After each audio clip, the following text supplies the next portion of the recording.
Hi, good afternoon. Hi, good afternoon, ladies and gentlemen. Good news, you're nearly there. I'm appreciative it's been a very, very long day. Slight change to the title today. We're going to go through the Asian terrorism risk and just highlight some of the evolving trends we're seeing around political violence and terrorism. So a brief introduction for myself. My name is Dan Bold. I'm the Regional Director for Aon. I look after all of the terrorism, kidnap, ransom, extortion, and associated products, product recall, contamination, and then something called crisis consulting, which is half of the security world, half the insurance world. I've been in insurance since 2012. Before that, I was in the British Army from 2007 to 2012.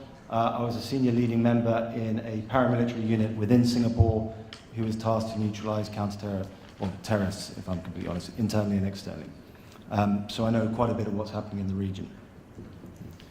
So if we look at the current status of the region, every year, Aon, we sit down with our analysts, we review the year in hindsight, and we look into a forward projection. And what we do is we rate the countries on their political violence, their tendency to conduct coups, civil commotion, strikes, riots, and in essence, terrorism. And what you're seeing right now in front of you is a snapshot of the global situation right now. Now, don't get me wrong, the geopolitical situation, and I'll explain more on the next slide, changes quite regularly. But this is actually a very, very good snapshot if you want to ascertain what the risk is to you operating overseas, because it, very handily, easily color-coded. Africa, quite rightly, is rated as severe, a number of countries.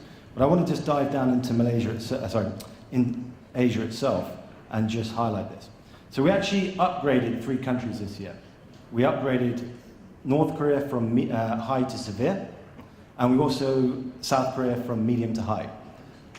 Quite frankly, when we sat down, and we employ some very, very senior, very, very intelligent analysts, nobody could see Mr. Trump sitting down with Rocket Man, which changed the geopolitical situation quite a bit for us. However, we're adamant that right now what we're seeing is a sideshow, and the North Koreans are very aware that they just have to run down Donald Trump's administration and then they go back to square one. So we actually think the risk of war is still quite high, and we'll be monitoring this quite soon. We also upgraded Burma, Myanmar, from medium to high. We actually upgraded it. We downgraded it 2 years ago because the situation was getting quite good in Burma. It's getting worse. The reason why it's getting worse is, and I'll be quite honest about this, what you're witnessing right now is cultural genocide on a scale which we haven't seen since Yugoslavia. Thousands of Rohingya are now, or millions of Rohingya are now being pushed out, and as a result, terrorist groups are popping up. And there's a terrorist group called ARSA, the acronym, and they are now starting getting kinetic. They are now starting to project out and target Burmese assets in Indonesia, Thailand, etc. So what? What does this mean for you? Quite a famous statement in my industry: you don't have to be the target to be the victim. You can get caught up in collateral damage quite easily in explosions. And this issue is actually compounded even further because Al-Qaeda and ISIS are now currently courting ARSA in Burma to who gets their Pledge of Allegiance. And then once they pledge, they'll get the funding, they'll get the resources, and then they'll project out. So it's a real issue. So 3 countries are keeping me awake in Asia right now. Philippines, which we'll see a little bit more in the video. Indonesia, I'll talk about more, but Malaysia. I had a huge argument with my analysts. I wanted to upgrade Malaysia from medium to high, not because of the political issues or anything like that. Quite frankly, they have a bubbling terrorism issue in Malaysia. In the last 2 years alone, the Malaysian authorities have arrested over 500 individuals and families with links to Islamic State. One of the main routes for would-be jihadists is through Kuala Lumpur. Globally, they'll go there because previously they were quite lax services. And actually, one of the ISIS's main sources of funding comes from religious schools in Malaysia. So it's a little bit of a petri dish right now, and I believe something to watch going forward. I'm going to show you a quick video now. So what you've just seen is a very quick summary of some of the findings we've got. I'm going to show you a bit more of a video now that highlights more of the findings that we found in Southeast Asia. Chaps? It doesn't need sound.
Right, you were promised doom and gloom. Hopefully that delivered.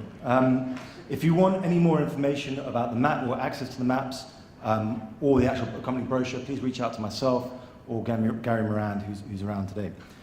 So what are the key findings? Quite frankly, the world is getting more dangerous. For the third year in a row, we saw more countries at a higher rating than ever before. We actually upgraded 14 countries and only downgraded 6 countries. And we're seeing an evolution in terrorism. Actually, I'd say globally. You're seeing a move away from the spectaculars to what we call the weaponization of life, where you're seeing a lot of ISIS and Al-Qaeda publications agitating for homegrown lone wolf attacks, where they utilize knives, cars, what you've seen in Europe and America. And these are quite dangerous. Very, very hard to negate, very, very hard to neutralize. And it's been fueled by propaganda. ISIS and Al-Qaeda, primarily ISIS, are pushing out very, very sophisticated propaganda with articles like how to make a bomb in your mum's kitchen, or down to even what sort of vehicle you should hire from Hertz or Eurocar to get the maximum amount of human fatalities. And so this is a real issue around that. And obviously Southeast Asia, after the Middle East, is the highest region for terrorism and political violence problems. So I was asked today to focus on Indonesia. So on top of our analysts and our risk maps, we also run a database called Terrorism Tracker, where every 24 hours, globally, we track terrorist incidents. And so what you're seeing right now, and I apologize, I did pull the stats off on Monday, so it's not May, is the amount of attacks in Indonesia. Now, Indonesia right now is in the news, quite topical. You've seen a number of suicide bombings with a family, as you can see pictured on the screen. The mother and the 2 daughters blew up one church, the 2 sons another, and then the father went in an SUV into another church. We're all debating internally as to whether what we're seeing is the resurgence in Indonesia itself, whether it's a fever, a cancer, or an autoimmune disease. So if it's a fever, it will go back to normal. Cancer, it needs to be cut out or neutralized quite aggressively. If it's autoimmune, they've got no hope, and it's going to be problems. And a lot of people are debating about this. My personal feeling is that this is the cancer.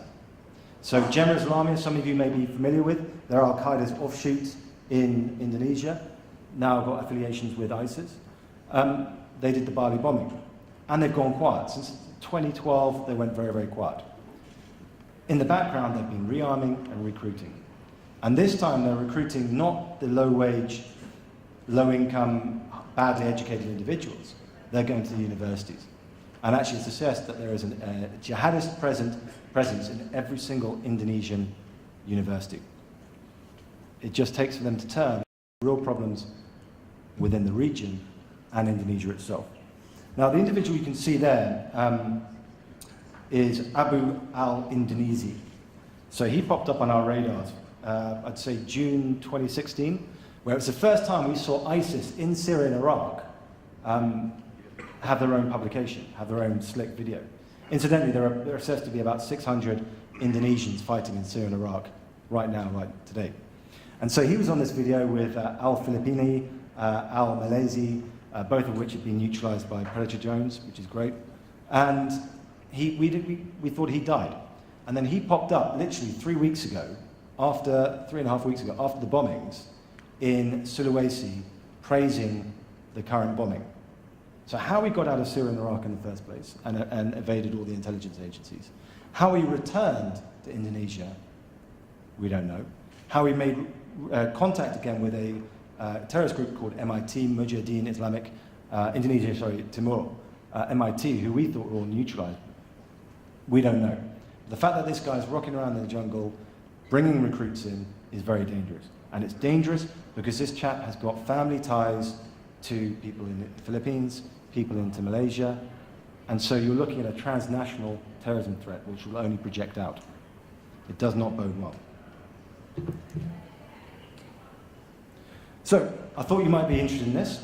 So, looking at the Terrorism Tracker database, we look back from the 1st of January 2010 to Monday this week.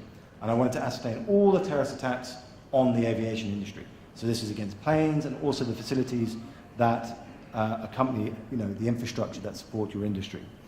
It's quite high. It's actually, so I made a few phone calls around the industry, certainly within the region.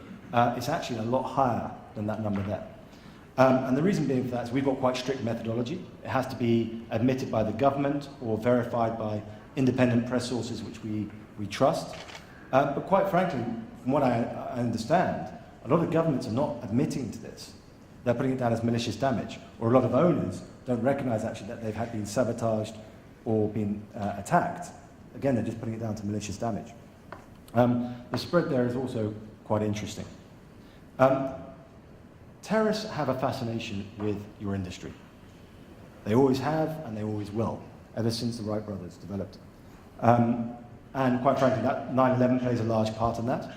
And we're constantly seeing propaganda that's aimed at your industry, agitating, aggravating for attacks. Because quite frankly, it meets all of their demands. It's highly symbolic. It captures the world's attention. A bombing in Indonesia doesn't get that much traction on the world's media cycle. Maybe get 6 hours. An attack on an airport, regardless of where it is, will get at least 24 hours media cycle. So this is how the terrorists, the jihadists, they get their funding. By more propaganda, by having more visibility, they get more recruits, they get more funds donated through the madrasas or the religious schools. It has a massive economic impact. And it's highly effective. You do not have to be highly trained at developing bomb sets, or you don't have to be a tactical genius to attack an airport or a plane, an asset. Incidentally, the phone you can see there was taken from Mumbai Airport in November last year, and we assessed that there was an Islamic State cell. They actually targeted 2 airports. Forgive me, I've forgotten the other airport. That was New Delhi. They were assessing the security, so that was actually filled with Semtex, enough to shape charge an airplane side. So they are constantly trying to breach the security in place. And so how is the evolution occurring? And the evolution is occurring because they're now switching towards drones. And the use of drones to target your industry to cause damage for economic harm. If they can get human fatalities, brilliant. That meets their goal as well. But right now, they're now switching for the visual spectacular of an aircraft being damaged. And what they're looking at and how they're evolving to do this is they're no longer looking at using physical assets to target. Don't get me wrong, they still will. But they're now looking to utilize drones. Every year, the DJI Shenzhen drones get cheaper and cheaper. ISIS have their own drone innovation and operative cell in Syria and Iraq. It is alleged that Mossad have recently assassinated a Hamas drone specialist in Kuala Lumpur. And I'll tell you now, he was a drone specialist.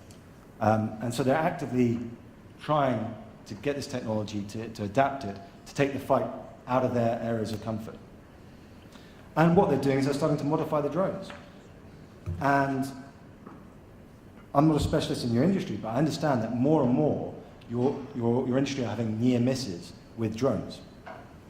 Now, some of you would have seen right now, they try to do it in Singapore actually, you can now program drones to hold certain patterns and shapes in the sky.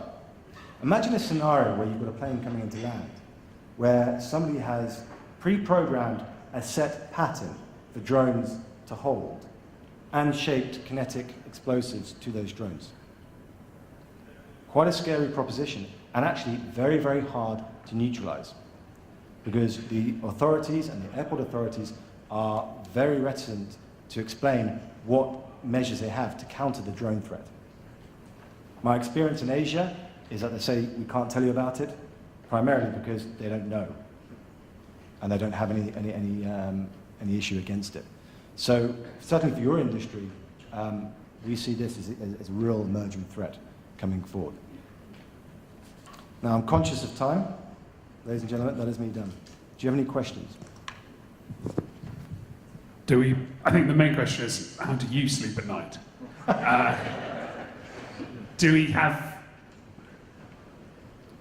Do you have an electronic thing? Or? No, everyone's desperate to start. Let me check if I've got an electric... yeah. Is the prediction for increased terrorism activity in Indonesia driven by the upcoming elections? No. Although that's something we're actually watching quite cleverly, because the old guard may be swept out, and there's an opportunity here for certain politicians to clean house. But what we're watching right now is that Jemaah Islamiyah have now become quite mainstream. They've openly said they're putting the bombs down and that they're just focusing on religious motivation and doctrine. I can see a situation where you have maybe the provincial IRA and Sinn Féin, where you'll have Jemaah Islamiyah as a legitimized political party, which may come in through these elections, and then you'll have JAD, who the individuals who claim credit for the recent church bombings and the attack in Starbucks in Jakarta.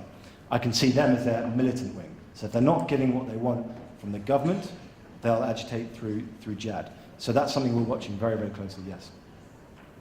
Great. Any more questions? If not, I think you really have managed to depress everyone in the room. So thank you very much, Daniel. No, it's my pleasure.